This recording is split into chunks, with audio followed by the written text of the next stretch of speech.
হাওড়া থেকে দ্বিতীয় হুগলি সেতু পেরিয়ে যাবার পরে আমরা বেহালা চলে এলাম। বেহালা টপকে আমরা সোজা চলে যাচ্ছি পৈলানের দিকে, যেখানে আমাদের গন্তব্যস্থল স্বামী নারায়ণ মন্দির। এই মন্দিরটি সকলের কাছে অক্ষরধাম নামেও পরিচিত। বেহালা থেকে সোজা ডায়মন্ড হারবার রোড ধরে চলে এলেই পেয়ে যাবেন পৈলান। পৈলান থেকে আমতলা যাওয়ার পথেই পেয়ে যাবেন বাঁ হাতে এই মন্দিরটি।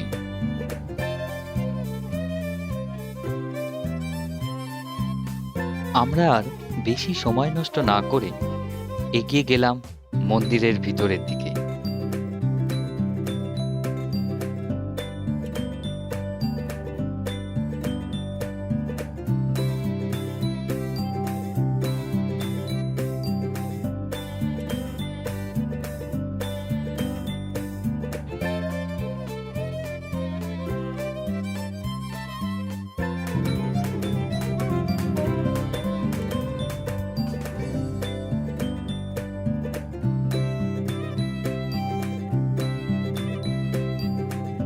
এই মন্দিরটি বিশাল বড় জায়গা নিয়ে তৈরি করা হয়েছে।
একদিনের ছুটিতে এই মন্দিরটি ঘুরতে প্রায় প্রচুর লোক আসেন।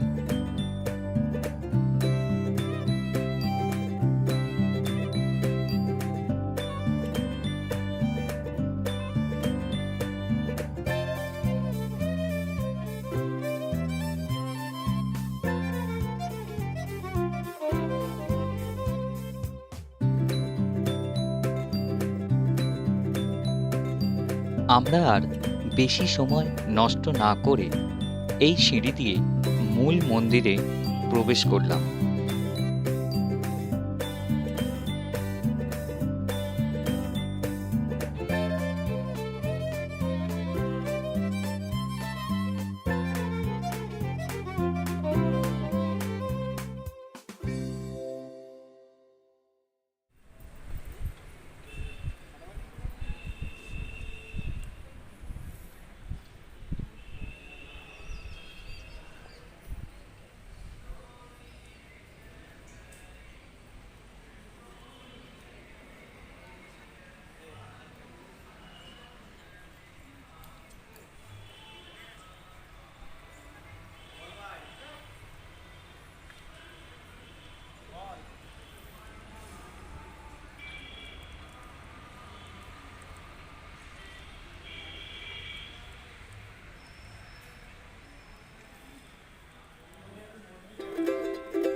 আমরা নিচের এই রাস্তা দিয়ে মন্দিরের ভেতরে প্রবেশ করলাম, যেখানে রাখা আছে সোনার মূর্তি।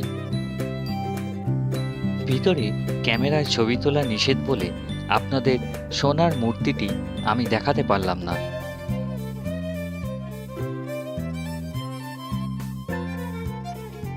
এই ছবিটির লেন্থ একটু বড় করে দিলাম, যাতে আপনারা দেখতে পান যে স্বামী নারায়ণ অক্ষরধাম টেম্পল আর কোথায় কোথায় অবস্থিত আছে।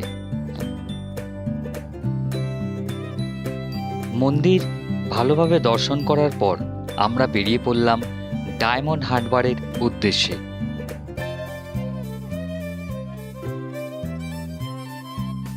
আমতলা ক্রস করে ডায়মন্ড হারবার রোড ধরে আমরা সোজা এগিয়ে চললাম ডায়মন্ড হারবারের দিকে।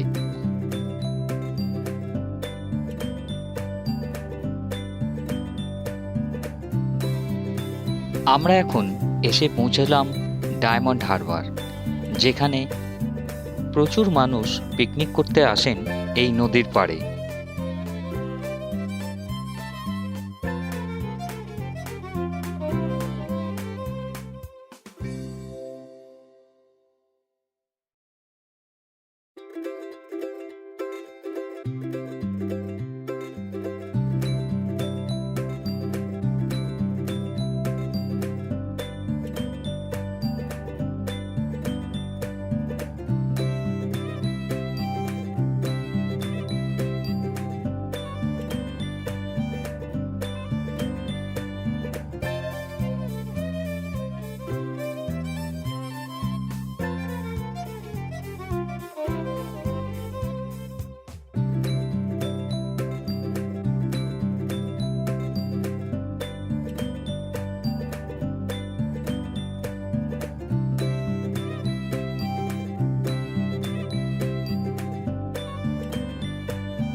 আমরা বন্ধুরা মিলে এখানে একটু রেস্ট নিয়ে নিলাম আর সামনের দোকান থেকে একটু চাও খেয়ে নিলাম।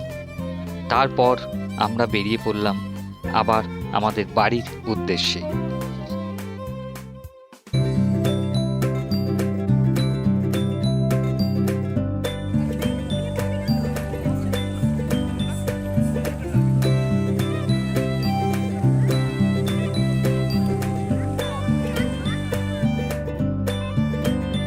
অক্ষরধাম টেম্পল ও ডায়মন্ড হারবার এই ভিডিওটি আশা করি সকলের ভালো লেগেছে।